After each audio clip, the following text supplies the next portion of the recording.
والكاسبوسين حالا مدالي لبوان قدو إلانو تلم قرواتن بايسي Tole hunduma dura nagaa waaqayyoo isiniif abaayyetu maqaan koo yeroodhaaf hiccitii isiniif haa ta'u kanan naladhee itti guddadhee godina Shawaa Bahaa magaalaa Bishooftuu keessatti yeroo ta'u ani maatii koof mucaa jalqabaati.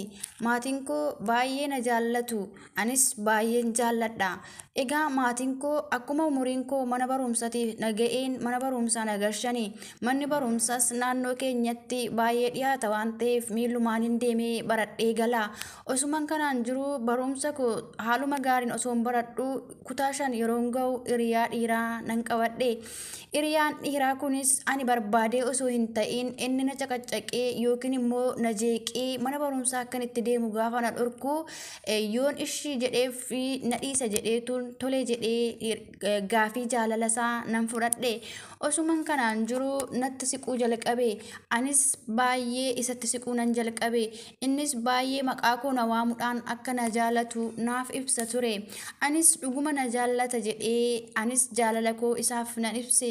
Osuman kanaan jiru guyyaa tokko karaa gubbaarra dhaabadhee osoon isa wajjin haasaa jiru hiriyaan koo ishiin durbaa baay'ee kanan itti dhiyaadhu baay'ee kan natti dhiyaattu nutti dhufte.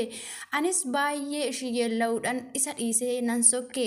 Yeroo sanatti ishiin homaa tokko natti hin dubbanne. Gaafa mana barumsaa seennee barannee gara manaatti yeroo gallu ati yaa hiriyyee koo anoo baay'een si jaalladha mucaan ganama wajjin dhaabattu maal siif ta'a jettee na gaafatte. Anis baay'ee waan ishii jaalladhuuf akka hiriyaa koo ta'ee akka baay'ee na jaallatu ittiin hime. Ishiinis tole haa ta'u garuu kaayyoo keetiif karoora keerraa akkas hin cabsine jettee baay'ee na gorsite. Anis tole jedhee ishii wajjin gara manaatti hin galee. Guyyaa lammaffaatti immoo hiriyaan koo kun naaf beellamee karaa gubbaarra dhaabadhee isa wajjin osoo dhaabadhee haasaa jiru abbaayyeen koo na argee natti dheekkame. Gaafan gara manaatti galu abbaan koo baay'ee na reebee armeen keenya gidduu galtee narraa isa qabde. Anis eeggan kana hundumaa fudhadhee booddee abbaayyeen koo akkas jedhee na gorse.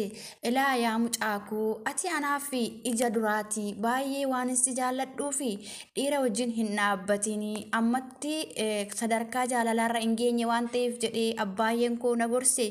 Anis isa biratti tole jedhee fudhadhee garuu jaalallee koo kana baay'ee waanan jaalladhee fi isa dhiisuu yookiin immoo bakka inni na waametti isa bira hafuu hin dandeenye. Osuman kanaan jiru guyyaa tokko ammas hiriyaan koo kun koottumee wayin sitti ma jettee na gorsite. Anis tole jedhee ishii bira nan naqe. Ishiinis akkas jettee na gorsite. Ati hiriyyee koo ishii jalqabaa fi ishii dhumaati baay'ee waan si jaalladhuuf waan tokko ishii naa jedhi jettee natti himte. Anis tole maalodha jedheen ishii gaafadhe. Ishiinis osuma barumsa keenya barachaa jirru kutaa 8 yeroo geenyu hiriyyeen koo kun baay'ee gadi fageenyan na gorsite. Agaarratti gorsi ishii sammuu koo keessaa hin badu. Ani garuu gorsa ishii sanitti fayyadamuu hin dandeenye. Ishiinis akkas jettee na gorsite. Dhiironni bara keenyaa baay'ee nama gowwoomsu waan ta'eef hin gowwoominiif naan jettee na gorsite. Inni lammaffaan immoo hiriyaa kee kana jaaladhu garuu qalbii kee itti hin kennini. Laphee kee keessatti jaalala isaa qabadhu maleessa baastee hiriyoota keettis hin himatini jettee natti dubbatte. Anis tole jedhee ergan gorsa ishii fudhadhee booddee gorsa ishiitti maalan fayyadama mitiiti. Yoo inni guyyaatti na waamee fiigeen isa bira deema barumsis homaa tokko naa galuu dide. Kutaa 8ffaa xumurree gara sadarkaa kutaa 9 fi 10 yeroo barannus hiriyaan koo inni dhiiras hiriyyeen koo ishiin durbaas anuma wajjin darbite. Haa ta'u maleessa gaafa kutaa 9 fi 10 baradhu jaalallisaa baay'ee natti cime. Isa bira deemuu malee barumsa koos nan dagadhe. Hiriyyeen koos callistee na ilaaluu osoo hin ta'in yeroo tokko naan lolti ture. Yeroo tokko immoo na gorsiti ture. Haa ta'u maleessa osuma kutaa 9 fi 10 baradhee qabxiin kutaa 10 gaafa na jalaa hafu immoo baay'een gadde. Sadeen keenya jalaayyuu waan hafeef hiriyyeen koo kun anarra cimtuu waan taateef jabaadhu homaa miti karaan barumsaan qofa miti kan imalamu jettee natti himte. Anis tole jedheen osuma kanaan taa'aa jiru magaalaa keessa baay'ee taa'uu waan na dabbareef karaa maatii kootti deebi'een gale. Egaan kara maatii kootti deebi'ee yeroon galuu abbaayee koo akkas jedhee mariisise. Ammas las qabxiin kutaa 10 na jalaa hafeera waan ta'eef gara biyya ormaan imala jedheen abbaayee koo nan mariisise. Jireenya lammaffaa jiraachuuf porososii jalqabeen gara biyya Dubaayitti imala koo nan raawwadhe. Gaafan imala koo raawwadhu hiriyyaan koo ishiin durbaa akkas jettee na gorsite. Ati jaalallee kee baay'ee waan jaallattuuf of eeggadhu. Qarshii akka itti hin ergine jaalallee kee kana amantee akka hin nyaatamne jettee natti dubbatte. Abbaayeen koos elaa yaa mucaa koo ega biyya ormaa deemtee of qabii ofii keetiif hojjedhu ofii keetiif jiraadhu jedhee abbaayeen koos armeen koos hiriyoonni koos na gorsanii. Anis tolee jedheen bilbila abbaayee koo qabadhee nan ba'e deemee Dubaay akkuman ga'een nan milkaa'e mana madaamii galee hojjechuu jalqabee ji'a tokkoon booda bilbilli naaf bitame. Anis gara sooshaal miidiyaatti dabalameen obboloota koo biyya keessaaf biyya bakkeerra jiran hundumaan haasa'uu nan jalqabe. Osuman kanaan jiru jaalalleen kootiif bilbiluu nan jalqabe. Osuman jaalallee kootiin bilbiluu jalqabu jaalalleen koo ani baay'een si jaaladha yaa lubbuu koo akka lubbuu kootti waan si jaalladhuuf si malee ijaan qabu jedheetu yeroo hundumaa sa'aatii 24 keessatti osoo yeroo tokko naan hin dubbatin yeroo lama naan hin dubbatin yeroo sadi naan hin dubbatin oolee bulee hin beeku. Osuma kanaan jiru koottumee waayisi mari'adha jedhee natti dubbate. Anis tolee maalidha jedhee gurra kootti qabee nan dhaggeeffadhe. Innis akkas naan jedhe anii fi ati jaalalleedha amma waggaa 5 guunnee jirra eega wal jaalanne kanaaf atis hojjedhu anis nan hojjedha amma garuu qarshii hojii ittiin banadhu hin qabuuti naaf ergi jedhee natti dubbate. Anis tolee lakkis osoo hin jedhin ishii jedheen bilbila koo nan cufadhe. Guyyaa lammaffaas akkasuma jedhee natti dubbate. Hojii maal hojjechuu barbaaddaa jedhee nan gaafadhe. Innis ookii gaarii yookiin bajaajii naa biti jedhee natti hime. Anis bajaajii bituu hin danda'u garuu gaarii sifan bita jedhee gaarii nan biteefi qarshii ji'a 2 ergeefi. Osuma gaarii hojjetaa jiru bilbilli koo na jalaa cabee bilbila koo naa biti naan jechuu jalqabe. Anis tolee jedhee bilbila bituuf bilbila nan biteefi qarshii ji'a 1 ergeefi bilbila nan biteefi. Yeroon bilbila bituufitti jijjiiramuu jalqabe. Maal taate jedhee yoon gaafadhu yaaduma garaagaraa naaf kaasa malee waa'ee jaalala keenyaa gidduutti wanti tokko akka rakkoon jiru natti hin himu. Anis amanee tolee jedhee isa wajjin osuman jiraachaa jiru waggaa 2 waggaa 3 eegan xumuree booddee akkas jedhee na gaafate. Waggaa 2 yoon xumuru koottu mana haa ijaarrannu lafa binneetu jedhee natti dubbate. Anis tolee jedhee yaada isaa fudhadhee osuman hojjechaa jiru egaa amma qarshii duwwaa ergi abbaan keenya lafa magaalaa keessaa nuuf kenneera mana itti ijaarranna jedhee natti dubbate. Anis tolee jedhee mana akka ijaarrannuuf jedheen qarshii ji'a 3 kaasee itti erge. Ammas tolee jedhee narraa fuudhee egaa mana ijaaramuu jalqabe jedheen ani gowwittiin asii manni naaf ijaaramuu jalqabeera hiriyyaan koo of bareera jaalalleen koo of bareera jedhee gammachuudhaan ofan dhaba. Inni garuu boolloo naaf qota ture. Haa ta'u maleessaa osuman kanaan jiru akkan qarshii isatti ergu nama tokkotti hin himu. Maatii koos gargaaruu dhiisee fira koos obbolaa koos hunduma isaanii gargaaruu dhiiseen garaa koo kutee isarratti hafe.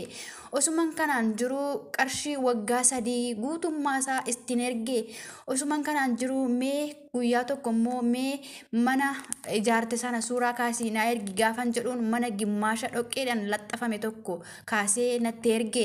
Anis maali maaf akkas na gootaa qarshiin waggaa 3 mana kana ijaaruu dadhabee jedhee gaafan itti dubbadhu manni qallaaluma kanatti waan ijaaramu sitti fakkaataa mee amma dubbii dhiisii qarshii ergi manan xumuraa jedhee natti dubbate. Anis tolee jedheen hiriyaa wajjin hojjedhurraa qarshii liqeeffadheen kan ji'a 3 fuudhee ittiin erge. Inni sunis mannis hin ijaaramne laftis hin kennamneefi. Osuman kanaan jiru gaafan waggaa 4ffaa xumuru yaa hiriyaa koo amma mannis xumurameera nan gala jedhee itti hime. Gaafan an nan gala jedhee itti himu yaa hiriyyee koo baay'ee si jaaladhaati manni keenya xumurameera garuu mi'a manaa hin guuttanne waan ta'eef waggaa 1 dabaladhu jedhee natti hime. Anis makaraa biyya ormaa osuman danda'u tole jedhee jaalaluma isaatiin qabamee waggaa shanaffaa mana namaa keessa nan jalqabe gaafa waggaa 5 waggaa 4 fi ji'a 3 hojjedhu dubbiin garaagaraa gurra kootti seenuu jalqabe anis oduudhuma namaati jedheen callise osuman kanaan jiru guyyaa tokko hiriyyeen koo ishiin baay'ee jaalladhu naaf bilbiltee mee akkamitti jirtaa maal keessa jirtaa jettee na gaafatte anis haalan keessa jiru hunduma isaa ittiin hime ishiinis akkas jettee naaf deebiste tole gaariidha yoo siif ta'e immoo waaqayyo si haa gargaaru jettee natti dubbatte anis tole jedhee eebba ishee ganirraa taqabbalee booddee guyyaa lammaffaatti hiriyaan kiyya tokko biyyarraa hiriyaan isaatis kan turan ati maaliif gowwoomtaa maaliif laffaataa mannis in ijaaramne gaariinis gurgurameera mucaan durriyyee ta'eera qarshii kee bakka inni godhe hin beekamu jedhanii natti himani anis gaggabee lafti naan martee gadoodee ofirran gadi taa'e boo'ee maraadheen karaa hiriyyaa koo ishii durbaa baay'ee na jaallattutti nan bilbile anoo gudiin ta'e jedhee ishittis nan dubbadhe ishiinis maal taate jettee afuruma qabbanaatiin natti dubbatte anis baay'ee boo'ee gadoodee ittiin himadhe ishiinis aizosh tasgabbaa'ii sobuu danda'u naan jettee na tasgabbeessuuf hin yaalte ani garuu baay'ee waan natti dhaga'ameef tasgabbaa'uu hin dandeenye osuman kanaan jiru isarratti nan bilbile maaliif akkas na gootaa gaarii soo gurgurteettaa manni soo in ijaaramne jedhaniiru maali dubbiin akkanaa jedheen itti hime innis osuman kanaan jiru in sobanii dhugaa kiristoosii waaqayyo akkas na taasisu yoon si sobe jedhee mana kaasee natti erge mana inni kaasee naaf erge karaa hiriyyaa kootti ergeen mana kana ijaareera hiriyyaan koo jedheen ishiittiin dubbadhe ishiinis waaw baay'ee gaariidha jettee naaf deebiste osuma kanaan jiru naannoo waggaa 4 fi ji'a 6 yoo nan guutu egaa yaa jaalallee koo manas xumuranneerraa mi'as guuttachaatii jirraa gara maatii keetti waraqata haan ergadhu jedhee natti dubbate anis galuu waan hanga'eef tole jedhee ittiin hime innis waraqata fuudhee gara maatii kootti ergee jaarsa ergatanii 8 lammaffaa in taa'anii osuma 8 lammaffaa keessa taa'aniitu jiranuu ammas qarshii ergii mi'an bitaa jedhee natti dubbate ani immoo qarshii amma hin ergu gaafan galuu maatii kootiifis kan na barbaachisu mi'aasii kaargoon godha biteenii galaa jedhee ittiin dubbadhe jaalala keenyarraa birrii kee jaalattee jedhee imurraan na boloke anis mucaan maal ta'uu isaati jedhee rifadheen karaa biraatiin ittiin dawwale yeroo itti dawwalu narraa kaasuu dide guyyaa 2 na cufee oole anis baay'uma tokko jeeqamaa osuman jiru ati yoo barbaaddee birrii kee wajjin gadalii galii anis hin barbaadu yoon sitti deebi'e waaqayyoon nagaa naaf hin kennin kanan dhalchee naaf hin guddatin kanan facaafadhee naaf hin biqilin gaa'illi koo gaarii naaf hin ta'in yoo sitti deebi'e jedhee garaa waaqayyootiin of abaare anis baay'ee rifadheen maal jechuu keetii maaliif karaa waaqayyootiin of abaarta jedhee ittiin dubbadhe yeroon ani kana itti dubbadhutti innis dhiisi baakkish jedhee bilbila karaa hundumaan na boloke anis baay'ee boo'ee gadoodee waan hin ta'u dhabee laftis naan martee mataan koo gaafa na naanna'u ofirran gattaa'ee hojii mana namaas nan dhaabe osuman kanaan jiru waggaa 4 fi ji'a 8 yeroon ga'u bolokii keessaa na baasee naaf bilbiluu jalqabe anis layyuu maqaa waaqayyootiin of abaarteetta waan ta'eef maal natti deebita mitiiti dhiisi qarshiin koos haa badu jaalalli keessa haa badu jedhee ittiin hime jaalalli waggaa 9 bishaanitti naqame birriin koo kan waggaa 4 fi ji'a 7 bishaanitti naqame egaa yaa obboloota koo maal siniin jechuutiin barbaada jaalallee qilleensarraanis hin qabatina jaalallee FBTs sobaadha garuu mucaa kana ani jaalallee FBT miti jaalallee FB irraan osoo hin ta'in daa'ummaa kootti yeroon kutaa 5 baradhu kan wal jaalanneedha arra garuu jaalalli sunis nu gidduudha dhibee nutis qoree adaamii fi ija walitti taane jechuudha mucaan kun amma ani ijaan arguusaas hin barbaadu innis ayinish hitfaa aanchiin mayaat alfalligim jedhee takka oromiffaan takka Amaariffaan baay'ee na arrabsa ture. Maali maalan si godhee jedheen itti dubbadha.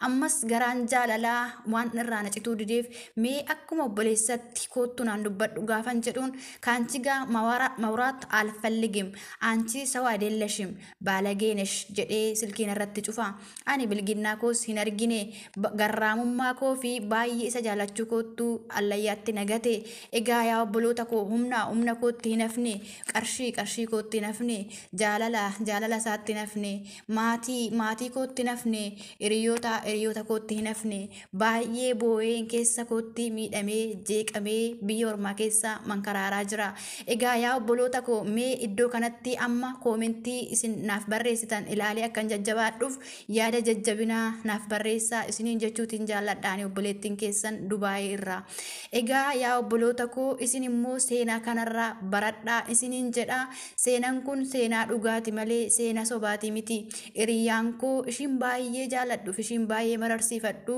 yeroo hundumaayyuu ayizoosh hundumtuu hin darbaa ammas hiriyyaas hin dhabdu abbaa manaas hin dhabdu abbaa gaariis abbaa manaa gaarii hiriyaa gaarii hin dhabdu jettee na gorsiti gorsi ishii baay'ee na jabeesse mogolee koo na jabeesse jilba koo na jabeesse akkan hin maraannee hiriyyeen koo kun macaafa qulqulluu keessaa tiksii fudhattee na gorsiti ture hiriyyaan koo kun ganamas galgalas guyyaas osoo hin jedhin akka haadha kootti yeroo hunduma deddeebitee na gorsiti ture qaamaan yoo irraa fagaanneyyuu yeroo hundumaa yaadan na bira jirti ture anis baay'ee waan ishii jaalladhuuf amma yaada ishiitiin baay'ee tokko of tasgabbeessitiin jira baay'ee na gorsiti baay'ee naan lolti baay'ee immoo ofitti na qabdi kanaaf yaa obboloota koo hiriyyaan dubartii gaariin baay'ee nama barbaachisti kanaaf hiriyyee koo baay'ee si galateeffadha atuyyuu of beekta waan ta'eef yaa hiriyyee koo maqaa kee waamuu waan hin barbaanneef baay'ee si galateeffadha baay'ee si jaaladha baay'ee si mararsiifadha iddoo guddaan siif qaba yaa hiriyyee koo ani obboleettiin keessan maqaa koo himachuu waan hin barbaanneef maatiin koos ishoo baga shiitinaan jechuu danda'u hiriyyoonni koos ishoo baga shiitinaan jechuu danda'u egaa yaa obboloota koo baay'een isin jaaladha isinin kabaja yaada qabdanii fi yaada na tasgabbeessuuf yaada na jabeessu immoo koomentii keessan jalatti naaf barreessaa isiniin jedha